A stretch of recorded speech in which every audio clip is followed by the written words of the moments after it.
हमारे पहाड़ी बाबा खाक चौक में कुछ बर्तन इकट्ठे हो गए। पहले, बहुत पहले बिना मांगे जांचे कथा के माध्यम से कुछ आ जाता था तो उसको महाराज को अर्पित कर देते थे। बाद में तो भगवान की प्रेरणा से, संतों की कृपा से कई वर्ष हो गए, बहुत वर्ष हो गए, कथा के माध्यम से न सीधे सीधे, न प्रकारांतर से, न कोई द्रव्य और न कोई वस्तु, केवल सीधे भगवान की कथा कहना। और भगवान का कार्य तो भगवान चला रहे हैं। जो लोग कहते हैं हम निमित्त हैं, हम तो कहते निमित्त मानना भी मूर्खता है। आज 65,000 गोवंश है इस गौशाला में, और बाबा मधुकरी करके भिक्षा करके पाते हैं।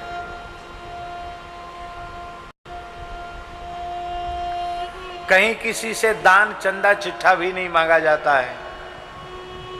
कैसी व्यवस्था हो रही है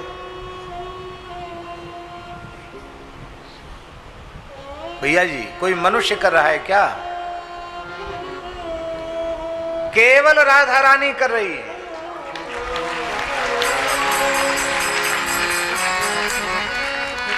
राधा रानी का गोष्ठ है, बृषभानु बाबा का गोष्ठ है, कीर्ति मैया का गोष्ठ है, और बृषभानु बाबा कीर्ति मैया के गोष्ठ में राधा रानी कृपा करके सब कार्य कर रही है।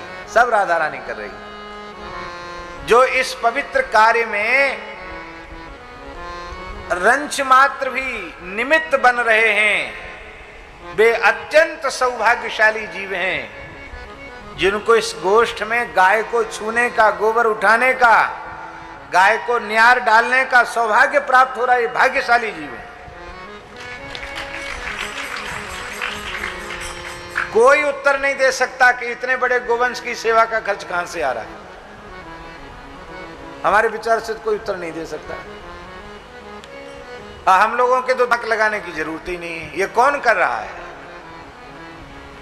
यहां ही नहीं, बाबा हमारा तो ऐसा दृढ़ विश्वास है कि धरती पर जहां भी गौ माता की सेवा हो रही है, श्री राधा गोविंद ही गौ सेवा कर रहे हैं, ठाकुर जी गौ सेवा कर रहे हैं। कोई मनुष्य ऐसा अहंकार करे कि हम गौ भक्ति कर रहे हैं, गौ सेवा कर रहे हैं, झूठी बात है। भगवान कर रहे हैं। भगवान ने कृपा करके हमें निमित्त बना रखा है, हमको अपनी सेवा में, गौ माता की सेवा में स्वीकार कर रखा है। ये भगवान का अनुग्रह है, ये भगवान की कृपा है। क्या कहना। उसे आश्चर्य हुआ, हाँ, तो बिना मांगे जांचे बाबा कुछ बर्तन इकट्ठे हो गए।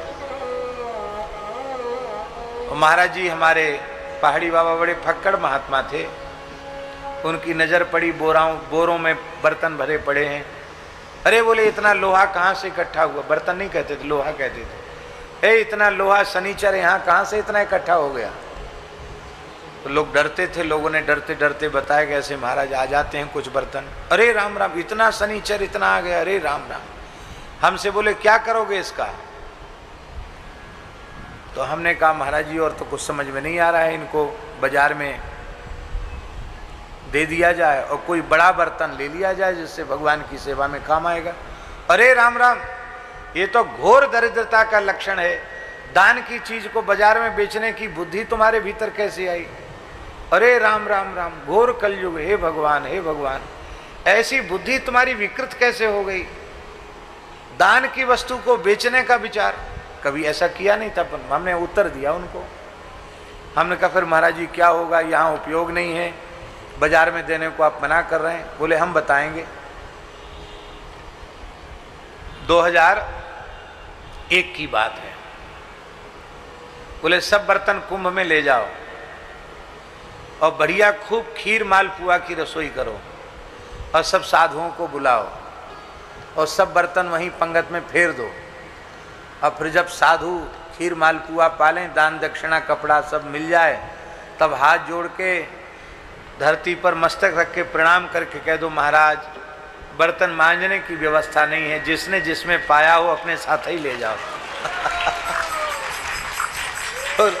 बोले सब बर्तन समाप्त हो जाएगा।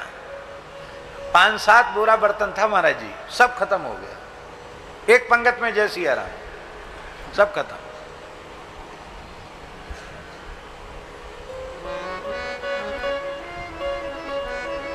कोई भगत कंबल दे गया महाराज को बांटने के लिए, तो हल्ला मचान, अरे भाई देखो ये बहुत आ गया, ले ले ले ले। तो सर्दी में भी लोग कपड़ा उतार उतार के आने लगे, क्योंकि जो कपड़ा पहन के आए तो उसको नहीं देते, तो उतार के आते कांपते हुए, तो महाराज सबको दे दिए। अब मांगने वाले तो फिर भी आ गए, तो अपना जो कंबल था ओढ़ने का वो भी उठा के दे दिए। अब रात को बोलते हैं कि हमारे पास तो, हमारा नाम लेके बोलते हैं, हमारे पास तो एक भी कपड़ा नहीं रह गया, ठंड का समय है, हम सिला कपड़ा पहनते नहीं, क्या होगा? तुम्हारे पास कोई ऐसा कंबल है जो व्यवहार न किया हुआ, तो हमको रात को ओढ़ने के लिए दे दो। तो हमने कहा महाराज जी देखते हैं। देखा तो एक कंबल था, तो उड़ा दिया। सवेरे बोलते हैं इधर आओ, महाराज आ गया। बोले श्रीमान जी तुमने मुझे क्या समझ रखा, गधा समझ रखा है क्या? तो हमने कानों पर हाथ रख लिया, महाराज जी ऐसा क्यों बोल रहे हैं? बोले इतना वजन हमारे ऊपर लाद दिया कंबल का, इतना मोटा कंबल, हमारी तो सांस रुकने लग गई। हम 2 बजे रात को उठ के बैठ के राम राम करने वाले हैं, और ये कंबल मोटा था, इसमें गर्मी बढ़िया आई, सवेरे 4 बजे तक सोते रह गए। बड़ी खराब चीज़ है। अरे राम राम, बहुत खराब चीज़ है। हमारा पतला धुस्सा कंबल ठीक है, जिसमें थोड़ी थोड़ी ठंड लगती रहे और देर तक न सोएं, वही ठीक है। तो कोई साधारण सा कंबल हो वो हमको दे दो। ये पुराने संत कैसे होते थे बाबा, अद्भुत है।